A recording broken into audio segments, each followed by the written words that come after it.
Hey there, this is Pastor Tom. Thanks for joining me as we look at Ecclesiastes 8. Many parts of Ecclesiastes seem rather randomly placed. It doesn't read like stories or arguments that we're used to. But if we approach this book with the premise that it advances an argument and that each part builds upon or affirms previous points in some way, we will begin to better follow the logic of this preacher. Previously in Ecclesiastes, the realities of evil and wickedness and goodness and righteousness have been considered. For example, back in chapter 3, verse 16, he told us that I saw under the sun that in the place of justice, even there was wickedness, and in the place of righteousness, even there was wickedness. The conundrum of how this can be allowed when God is in sovereign control is because of a future judgment. Look at that next verse. I said in my heart, God will judge the righteous and the wicked, for there is a time for every matter and every work. God's future judgment is the whole point of this book. The last verse of the book ends by saying, for God will bring every deed into judgment, with every secret thing, whether good or evil. And so the preacher is demonstrating in this book why we must fear God and keep his commandments.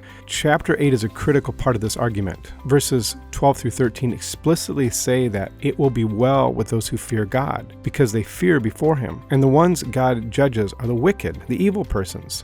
Notice how this chapter uses the word wicked, evil, which is once translated trouble and another time hurt, by the way, and sinner. They're all repeatedly used. And notice that these types of words are used more here than anywhere before in this book. Now in verses 1 through 9, the preacher speaks of the king and of doing what is right before him. I say, keep the king's command and do not take your stand in an evil cause. Solomon reminds us of our powerlessness before real power and authority with phrases like, for he does what he pleases. Who may say to him, what are you doing? And no man has power to retain the spirit or power over the day of his death. So these verses somehow show that humans are accountable and cannot change that status. But one question in these verses is why the king is even brought up by the preacher at all at this point.